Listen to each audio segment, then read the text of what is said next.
Good evening बच्चों। Start करते हैं आज की पढ़ाई अपन वेपर प्रेशर। ओके बेटा, ध्यान दीजिए। सबसे पहले अपन एक कंटेनर लेते हैं बच्चों, एक क्लोज कंटेनर लेना है। इसके अंदर क्या भरोगे रे भैया जी? प्योर सॉल्वेंट, पानी फिल कर रहे हैं। तो आप क्लोज कंटेनर लीजिए और इसमें आप प्योर सॉल्वेंट भर देते हैं, पानी भर देते हैं भैया जी। ये क्या है बच्चों? Pure solvent. केवल वाटर है इसलिए अपन ने कहा इसको प्योर सॉल्वेंट। इसको करेंगे अपन गर्म। गर्म करेंगे तो क्या बनती है बेटा? गर्म करते पानी को गर्म करते क्या वेपर बनती है। चलो भाई वेपर बनना शुरू हो गई है। ओके, वेपर बनेगी और ये वेपर देगी। वेपर जब क्लोज कंटेनर है, डिब्बा बंद है, देख लीजिए आप लोग। डिब्बा जब बंद है तो क्या होगा? कंटेनर से टकराएगा तो क्या होगा? कंडेंसेशन। क्या होगा? ठीक है बेटा। वेपर बनना तो क्या होता है? वेपराइजेशन। और वापस ठंडी होगी तो क्या होता है? कंडेंसेशन। ये क्या है? वेपर है। तो क्या है? वेपर। ध्यान देना क्योंकि मैं इससे कनेक्टेड आपसे बात करता रहता हूं। हाँ, तो वेपर का तो बनना हो गया वेपोराइजेशन। क्या हो गया बच्चों? वेपोराइजेशन। और वापस वेपर जब ठंडी होती है तो उसको केमिस्ट्री में क्या बोलते हैं? कंडेंसेशन। क्या बोलते हैं? वेपोराइजेशन और कंडेंसेशन। वेपर जब बनी, हाँ, ये इक्विलिब्रियम हो गया। देखना, अब रेट ऑफ वेपोराइजेशन ले लेते हैं अपन। रेट ऑफ वेपोराइजेशन जब बराबर हो जाती है किसके बच्चों? Rate of condensation.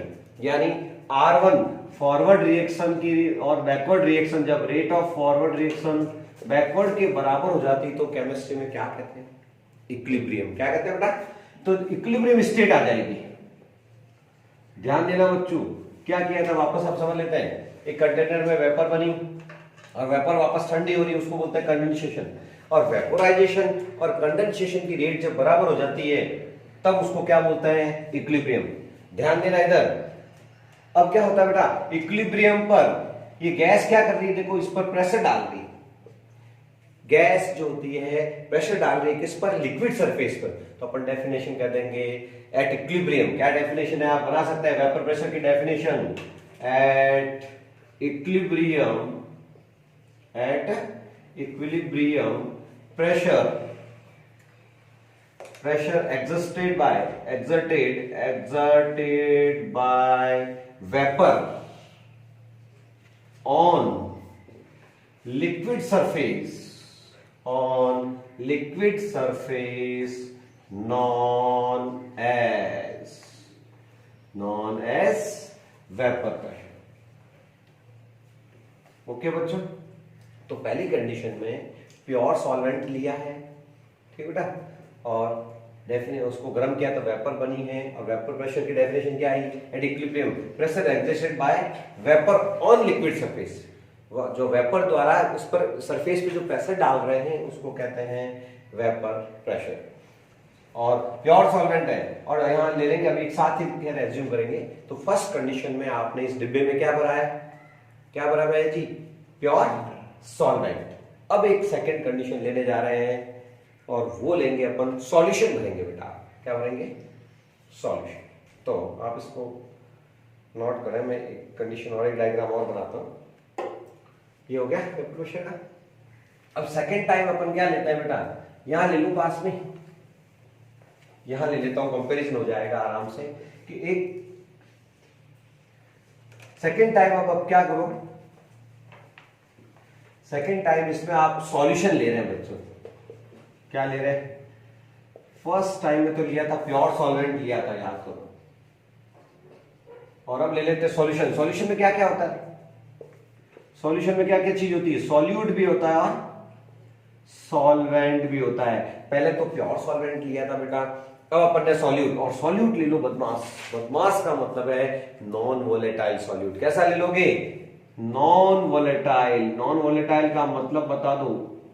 वोलेटाइल का मतलब है वेपर नहीं बनेगी। ध्यान देना इधर, वेपर बननी शुरू हुई, बीच बीच में पार्टिकल अलग कलर का दिखाया। देखो ये अलग कलर का पार्टिकल ये इंडिकेट करता है कि इसकी वेपर नहीं बनेगी, क्योंकि ये नॉन वोलेटाइल है। तो वेपर थोड़ी कम बनेगी कि नहीं बनेगी? कुछ पार्ट ऐसा डाल दिया गया है, नमक डाल दिया जैसे, अब उसकी क्या वेपर बनेगी? ठीक है ना। तो वेपर थोड़ी कम बनेगी, ठीक बेटा। तो वेपर प्रेशर भी क्या होगा? प्रेशर कौन डालती है इसके ऊपर? वेपर डालती है तो वेपर प्रेशर भी क्या हो जाएगा, थोड़ा कम होगा। क्यों होगा, क्योंकि देखना इसका पर यूनिट वॉल्यूम लेता हूं, ये बहुत ही अच्छा नोट पॉइंट लगेगा अभी। इसका पर यूनिट वॉल्यूम ले लिया और इसका पर यूनिट वॉल्यूम ले लिया, बताओ पार्टिकल ज्यादा कहां है, यहाँ पार्टिकल ज्यादा है तो पर यूनिट वॉल्यूम में पार्टिकल ज्यादा होंगे, इसके पर यूनिट वॉल्यूम में 2 ही पार्टिकल है देखो, तो बच्चों वेपर प्रेशर भी कम होगा। तो एक बहुत शानदार स्टेटमेंट लिखना है, वो है नोट पॉइंट यहां से, नोट पॉइंट ये है बेटा कि वेपर प्रेशर ऑफ, ये बहुत इंपॉर्टेंट चीज सिखा रहा है, vapour pressure of pure solvent is always higher than vapor pressure of solution because in per unit volume 1 metre cube को क्या कहते हैं केमिस्ट्री में, वॉल्यूम कैसे, वॉल्यूम समझते हो, metre cube M cube, per unit volume क्या है बेटा, ये देखिए ये जो ब्रैकेट में डाला है इसका पर यूनिट वॉल्यूम ये है, because in per unit volume number of vapour particles is higher, number of vapour particles ज्यादा है इसलिए वेपर प्रेशर भी क्या होगा, ज्यादा होगा। प्यारे बच्चों ध्यान देना, इसके वेपर प्रेशर को अपन ले लेंगे P0, इसको लेंगे P। तो अब आपको मैं लिखवा रहा हूं, क्या है वो नोट करना। सपोज वेपर प्रेशर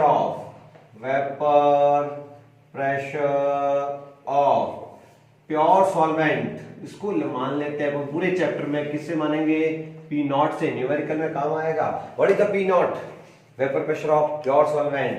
सेकंड ले रहे हैं वेपर प्रेशर ऑफ सॉल्यूशन, इसको किससे डिनोट कर लो, P से कर लो बच्चों।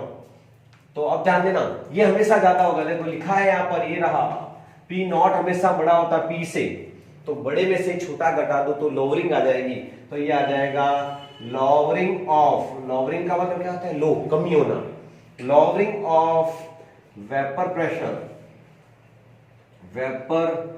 Pressure is P0 minus P। और बच्चों एक नया टर्म आ रही है, relative lowering of vapour pressure is, relative lowering vapour pressure क्या हो जाएगी, P0 minus P upon P0 is called relative lowering of vapour pressure. Short में कहते हैं R relative lowering of VP, vapour pressure. तो इंपॉर्टेंट है बेटा, ये थोड़ा सा ध्यान रखना, इसको होता है रिलेटिव लोअरिंग। इसकी डेफिनेशन बना देता हूं आपके इन्वर्टेड कॉमा में, ratio of vapour pressure lowering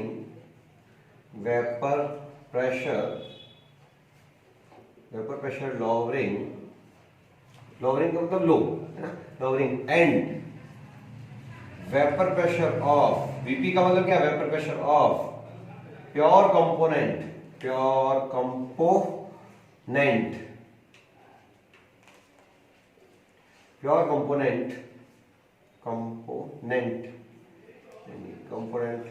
vapour pressure pure component known as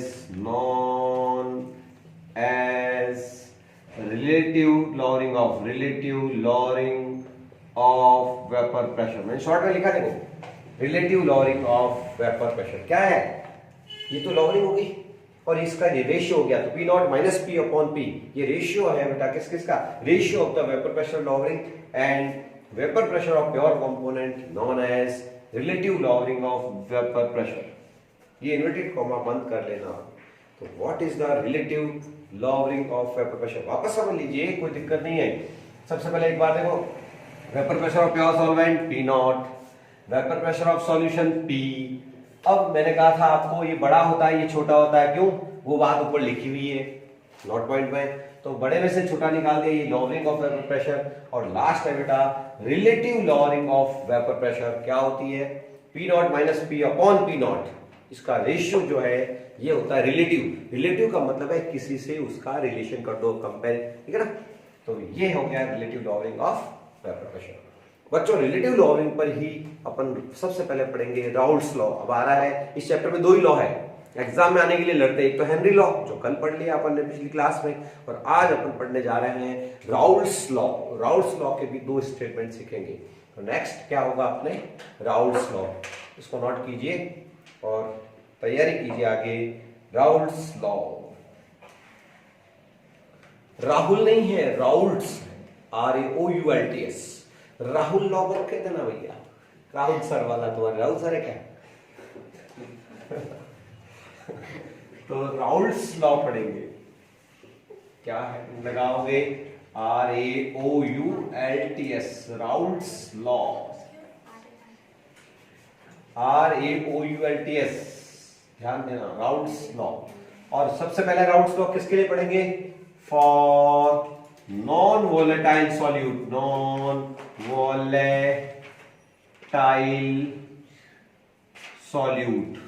non volatile solute क्या होता है? जैसे नमक, जिसकी वेपर नहीं बनती है, पानी में नमक डाल दो उसकी कोई वेपर तो नहीं बनती है, उसके लिए नॉन वोलेटाइल, जो अलग कलर का दिखाया था अपन ने। तो इसका क्या है बेटा, ये स्टेटमेंट से अपन सॉल्व कर लेंगे इसको।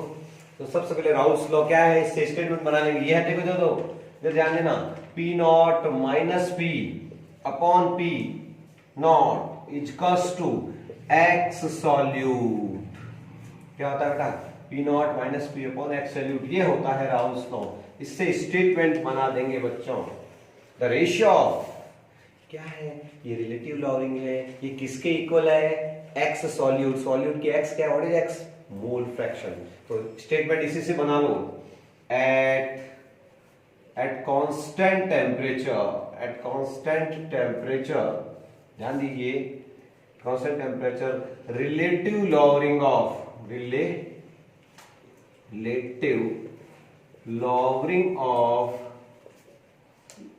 Vapour pressure, relative lowering of vapour pressure on adding non-volatile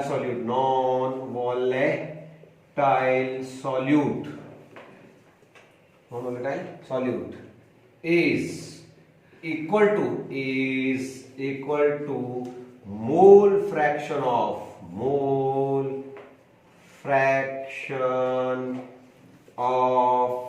solute। ये है राउल्ट्स लॉ का स्टेटमेंट। क्या है? At constant temperature. कहां है कांस्टेंट टेम्परेचर रखना? क्यों जरूरी है? क्योंकि कांस्टेंट टेम्परेचर पे डिसोसिएशन, सॉल्युबिलिटी सब चेंज हो जाती है। तो ध्यान रखना है constant temperature the relative lowering of vapour pressure on adding non volatile solute, या ऑन एडिंग कर दो, या on add non volatile solute is equals to mole fraction of solute. कहां है मोल फ्रैक्शन? ये किसकी? सॉल्यूट की ना बेटा। अब मोल फ्रैक्शन भी आपको अच्छी तरह से बताते हैं, इसको आगे सिंपलीफाई करके फिर इस पे एक न्यूमेरिकल सॉल्व करेंगे। तो बच्चों करें आगे। स्टेटमेंट लिख दिया हो तो मैं आपको आगे कुछ बताना चाहता हूं। अब मुझे बताना इधर एक्स सॉल्यूट मोल फ्रैक्शन कैसे निकलती है बच्चों? ध्यान देना, पूरे चैप्टर में सॉल्यूट को हमेशा 2 नंबर से दिखाएंगे, ध्यान रखना। तो इसकी मोल फ्रैक्शन निकलती है N2, moles of solute total moles, ये होती है मोल fraction of solute. Mole fraction of solvent क्या होती है बताओ? X solvent. Mole fraction of solvent आपको बतानी है तो आपको क्या बताओगे बच्चों? तो मोल फ्रैक्शन ऑफ सॉल्वेंट क्या होगी बताओ? यहां पे N1 upon N2 plus N1। ध्यान रखना, ये सॉल्यूट की मोल फ्रैक्शन है, ये सॉल्वेंट की मोल फ्रैक्शन को दिखाते हैं सॉल्यूट। ओके, अब ध्यान दीजिए बच्चों, ध्यान देना, फॉर वेरी डाइल्यूट सॉल्यूशन। बोलो किसको कहते हैं डाइल्यूट? डाइल्यूट में क्या होता है? सॉल्यूट बहुत कम होता है, किससे? सॉल्वेंट की। बहुत बड़ी टंकी में थोड़ा सा नमक डाला तो सॉल्यूट इतना सा तो डाला आपने, तो फिर वो डाइल्यूट ही बनेगा ना। तो अपन क्या कहेंगे? बोलो वेरी डाइल्यूट सॉल्यूशन के लिए अब क्या होगा? N2 is very less than N1। तो अपने फॉर्मूले वैल्यू क्या पुट करोगे? P naught minus P upon P naught equals to N2 upon N1। अपन जो x में पुट करोगे ना बेटा, ये N2 अपॉन N1 कैसे हो गया कि इसमें अपन ने क्या किया, इसको नेग्लिजिबल मान लिया। किसको? ये बहुत बड़ा है ना, तो बड़ी चीज ही रह गई नीचे, ध्यान रखना। किसको नेग्लिजिबल माना है? N2 बेचारा इतना छोटा है कि N1 से छोटा है, इधर को पड़ा रहे, इधर नेग्लिजिबल हो गया। अब मुझे बताना मोल्स कैसे निकलते हैं भाई? मोल कैसे निकलता है बेटा? Mass upon molar mass. पूरे चैप्टर का हीरो आ गया है, ये M2 है, ध्यान रखना। ये इसके सबके मीनिंग बताऊंगा अभी। और N1 बताओ क्या होता है? मास अपॉन, ये हो गया आपके सॉल्यूट के लिए, ये मोल्स ऑफ सॉल्यूट है बच्चों, मोल्स ऑफ सॉल्यूट। और ये होता है मोल्स ऑफ सॉल्वेंट। और मोल्स तो कभी बदलता थोड़ी, कोई फॉर्मूले कभी नहीं बदलता है। मास अपॉन मोलर मास हो जाएंगे, ठीक बेटा। ये वैल्यू पुट करेंगे अपन इसमें, तो ये हो जाएगा P naught minus P upon P naught equal to N2 की वैल्यू बोलो भैया यहां से, W2 अपॉन M2।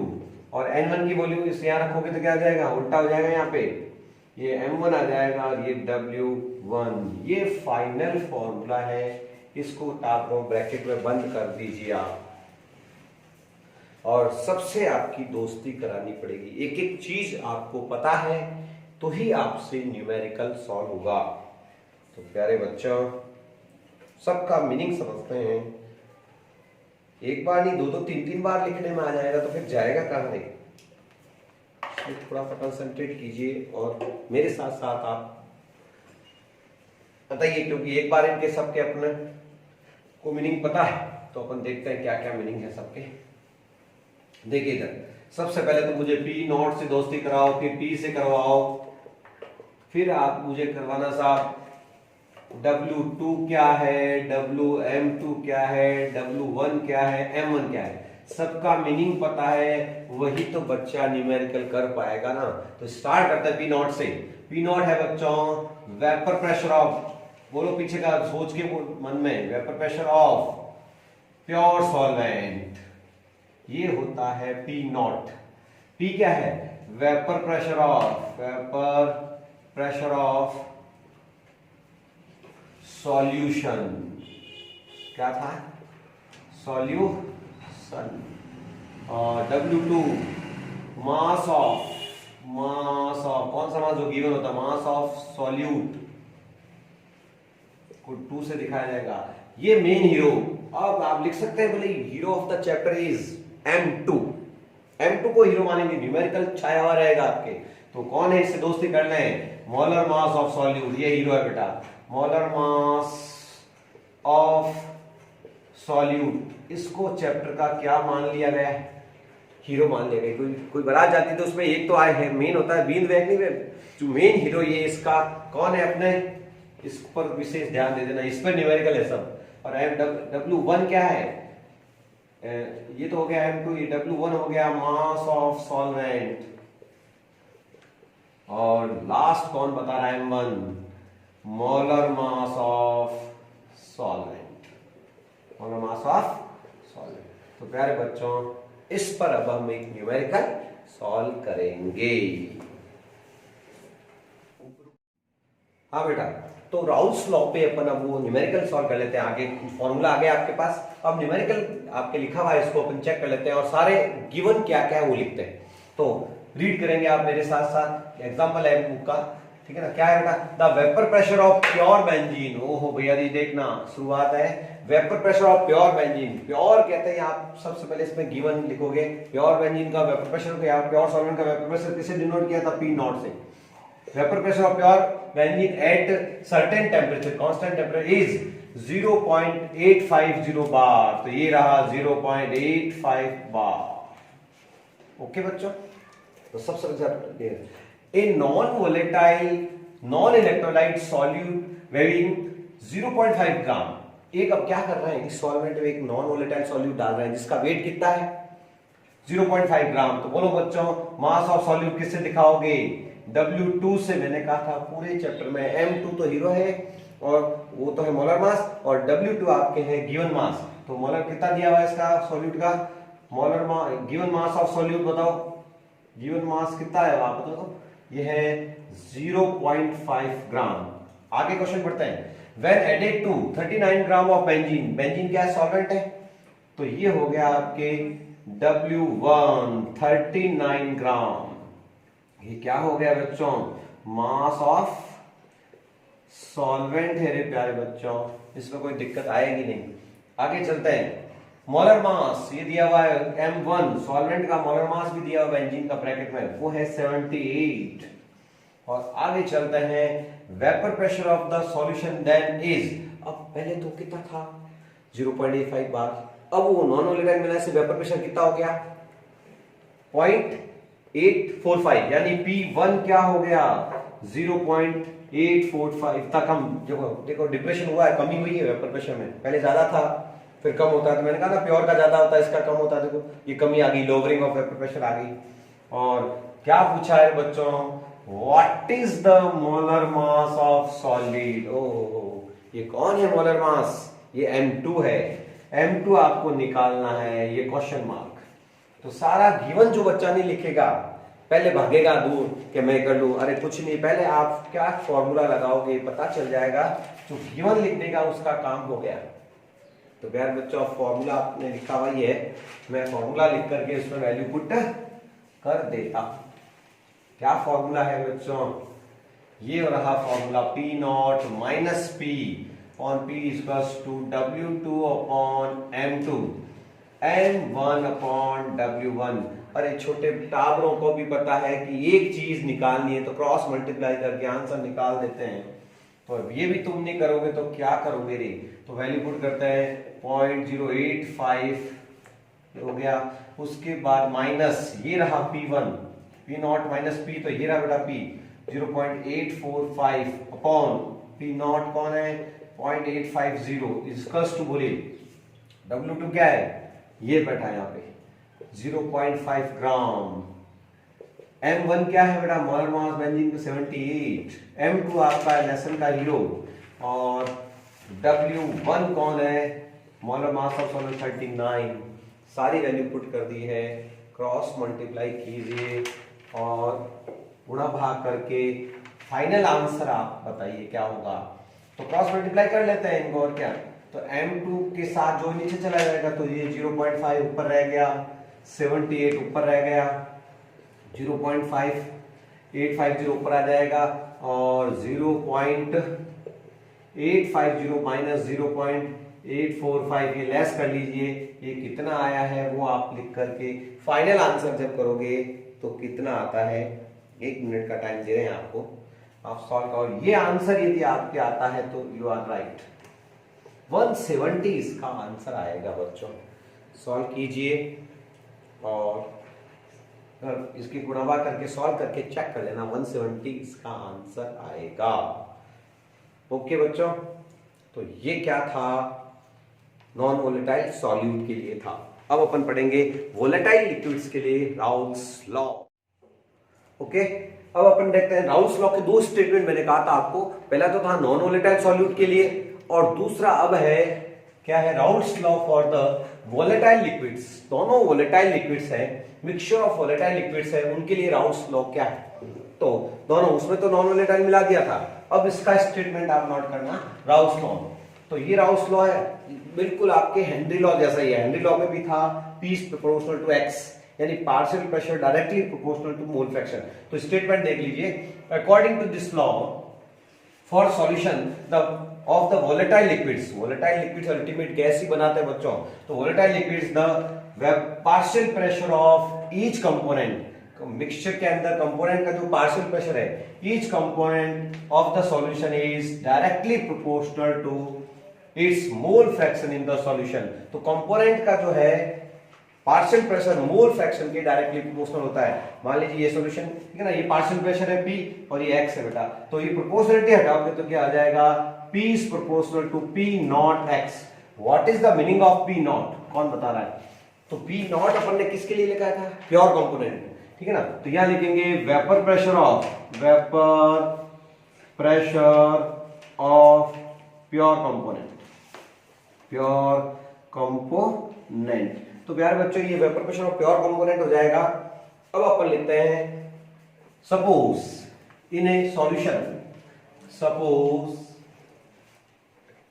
इन ए सॉल्यूशन, और अपने सॉल्यूशन कौन सा है? बाइनरी। बाइनरी का मतलब होता है जिसमें दो कंपोनेंट है, two components, two component first and second present, first and second present, दो कंपोनेंट कौन है? फर्स्ट और सेकंड है। देयर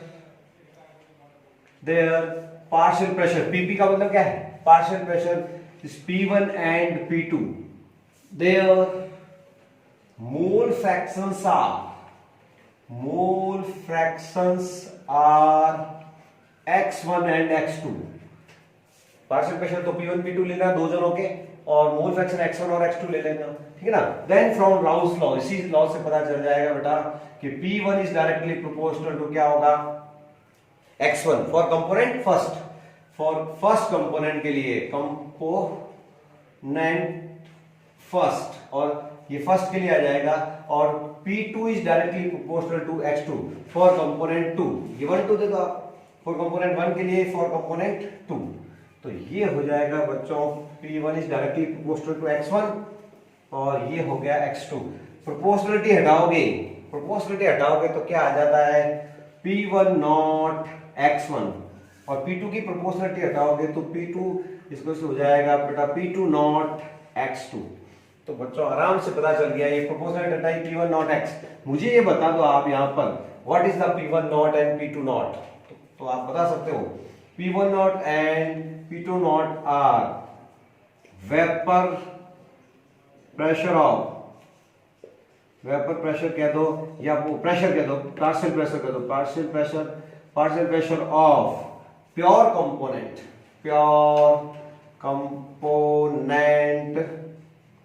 1 एंड 2, ये अपन अच्छी तरह जानते हैं। अब मुझे बताओ बच्चों, ये पार्शियल प्रेशर को जब सम करते हैं तो क्या आ जाता है? Total pressure. कौन सा लॉ है? Dalton's law. तो याद रखेंगे from Dalton's law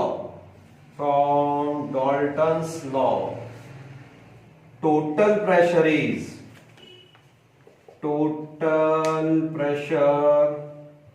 is equal to sum of partial pressure.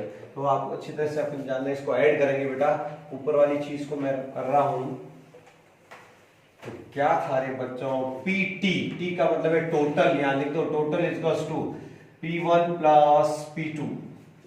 तो आप कुछ नहीं करें, P1 और P2 की वैल्यूज इक्वेशन नंबर, इसको 3 दे दें, इसको इक्वेशन नंबर 1 दिया, इसको 2 दिया, इसको क्या दे दो? 3 दो, या फिर यूं करो ना, इक्वेशन 1 और 2 से P1 P2 की वैल्यू पुट कर दो। तो बोलिए क्या है? टोटल प्रेशर क्या आएगा? P total equals to P1 की वैल्यू क्या थी? P1 naught x1 plus P2 not x2। इसमें मेरे हिसाब से कोई दिक्कत नहीं आएगी। अब अच्छे से सब बच्चों के टावरों को पता है, नहीं पता हो तो कह देना, ये लिखते हैं ना वी नो दैट, हमेशा कहता हूं। तो यहां लिख रहा हूं मैं वी नो दैट। कोई बच्चा ये कह देता कि मेरे को तो पता ही नहीं, कह ही नहीं सकता, नहीं कहेगा, यदि कहता है तो उसको मतलब वो पढ़ता नहीं, खुद ही पकड़ में आता है। मतलब कि टोटल देख रहा है इधर, we know that x1 plus x2 equals to क्या होता है? 1। तो x1 क्या हो जाएगा रे पप्पू? 1 minus x2। आप कुछ मत करो, x1 की वैल्यू इस पे पुट कर दीजिए, तो ये हो जाएगा P total equals to P1 naught, x1 की वैल्यू पुट कर रहा हूं 1 minus x2 plus P2 not x2। और चाहो तो बच्चों आगे इसको सॉल्व कर लीजिए, ब्रैकेट खोल दो, ये ब्रैकेट खोलना तो आता ही होगा, 12th में आ गए हो। तो P टोटल प्रेशर हो जाएगा P1 not minus P1 not x2 plus P2 not x2। और क्या हो, लास्ट एक इक्वेशन बना दीजिए, फिर कंक्लूजन लिखना है बेटा। P टोटल क्या हो जाएगा? टोटल इसके हो जाएगा आपके, क्या कॉमन आ रहा है? P1 नॉट कॉमन आ गया। P1 नॉट कॉमन लेने के बाद में क्या आया बेटा? प्लस इसमें आएगा P2 not minus P1 not x2। ये फाइनल इक्वेशन नंबर 3। अब इसका कंक्लूजन क्या है वो कोई बताओ तो मजा आता है।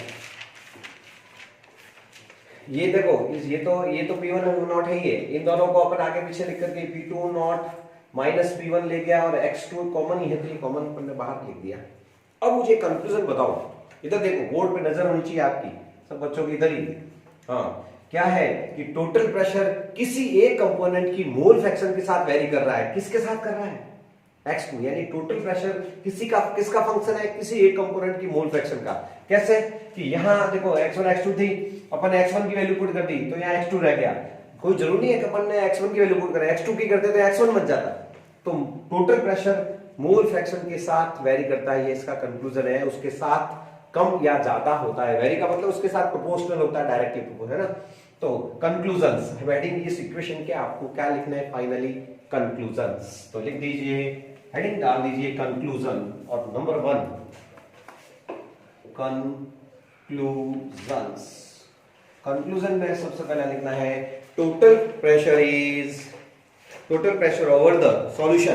तो मैं लिख रहा हूं उसमें टोटल प्रेशर, कहां है टोटल प्रेशर? ये रहा, ठीक है ना। Total pressure over the solution, total pressure over the solution can be related to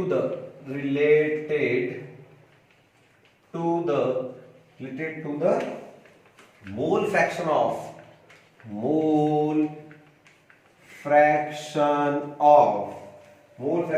any one component,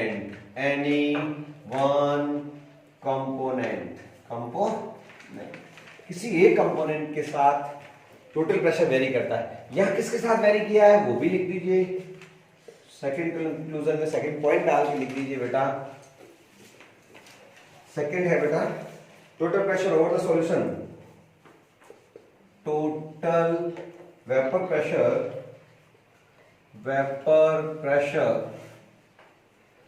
over the solution, total vapor pressure over the solution varies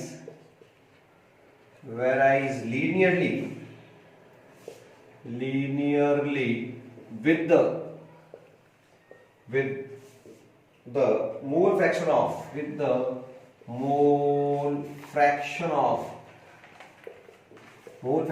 of component 2 x2 था, आप देख लीजिए।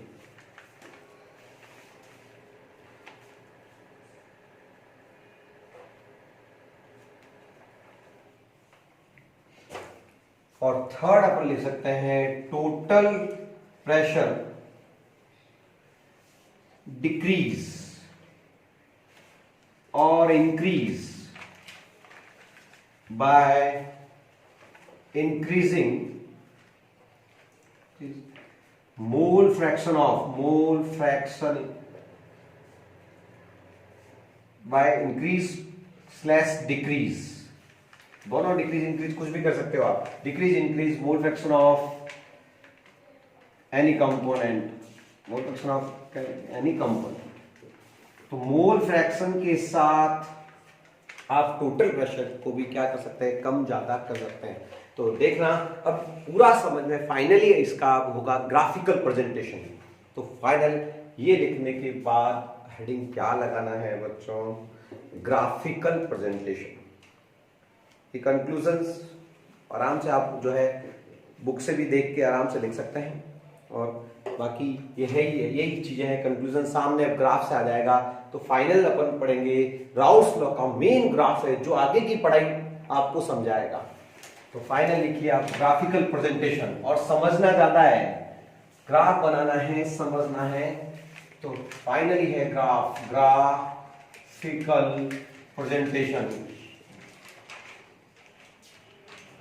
Presentation of Raoult's law. बहुत ही easy लगेगा अब।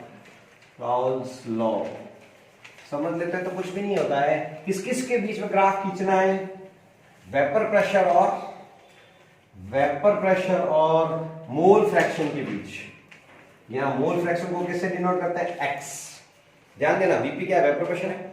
हाँ, अब मुझे बताओ कि ग्राफ रूल्स तो बहुत आसान था, P is proportional to x।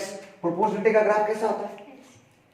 इधर इधर नजर रखो भैया, प्रोपोर्शनलिटी ग्राफ कैसा होता है, सीधी रेखा, सीधी लाइन ही तो होती है ना।